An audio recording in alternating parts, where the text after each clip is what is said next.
Hi friends, I just wanted to send you a quick video. Love just gathering with you last Tuesday night to start this journey that Lord's leading some of us on.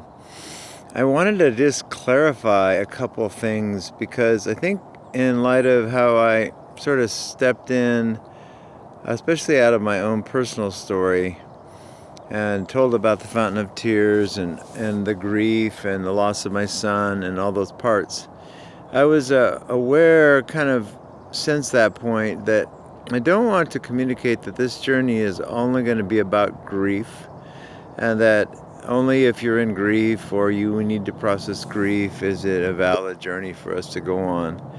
I think when I originally wrote that course that I'm now revising, so the Lord has revised so much in me over these last years and given me a whole different perspective on processing pain, on the wonder of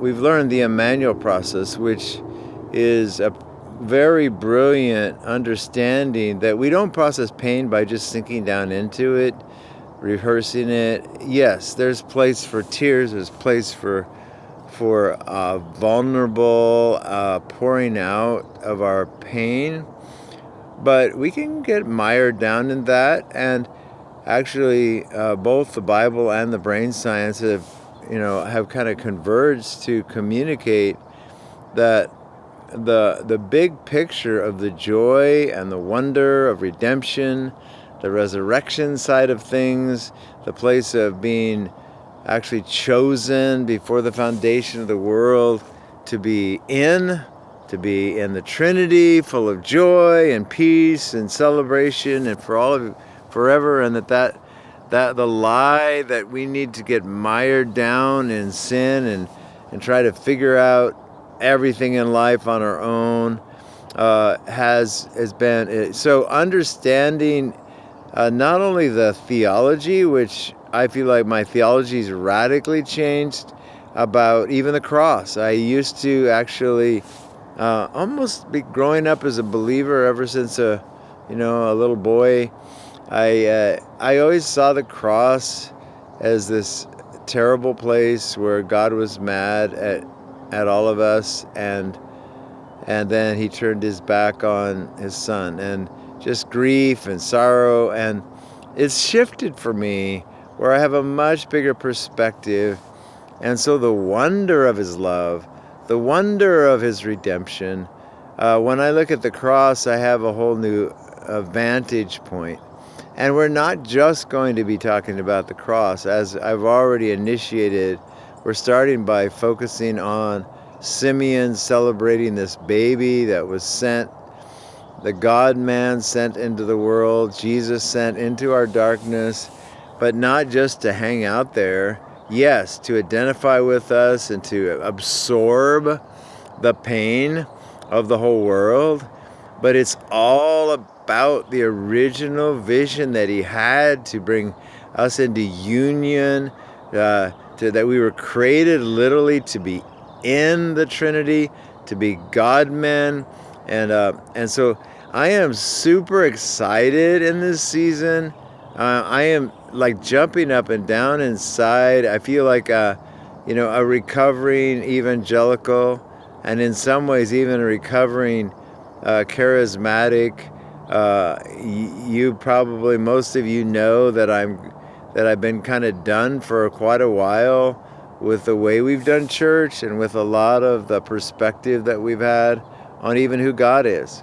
So a lot of what we're going to be processing over these next weeks together is the delight of the Trinitarian community of love, their dream for us, and their redemptive plan that, yes, was manifested at its height of his attunement and validation of us in our darkness.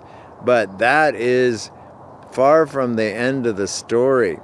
The resurrection, the ascension, the session into eternal identity as new creation sons and daughters and kings and queens reigning with Christ into a creative dynamic, the awakening to the fact that we were already created to be children of God, that we don't need to be adopted. It's just we actually need to just understand and manifest what we were made in the first place. So I am super excited about being with you guys on this journey. A lot of it still is unfolding in my own experience or understanding. And so I just wanted to tip that back to you and just say, hey, don't think we're going to sit and cry for a few months here, and that's the primary goal here. We are going to sit here and cry with tears of joy, tears of relief, tears of Immanuel's presence, of God with us. But it's not just a sorrowful man of sorrows. Yes, he fully embraced that cup. But I always keep getting the image of him raising up out of with his cup of deliverance, and he's already drunk the cup of sorrow, and now it's a cup of joy.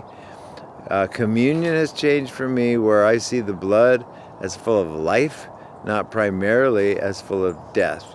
And so I want that to be the mood and the perspective that we're walking through in this journey together. Glad to see you guys. Any of you are always welcome to say, hey, it's not the right time for me, but also to come back. Love you. Bye.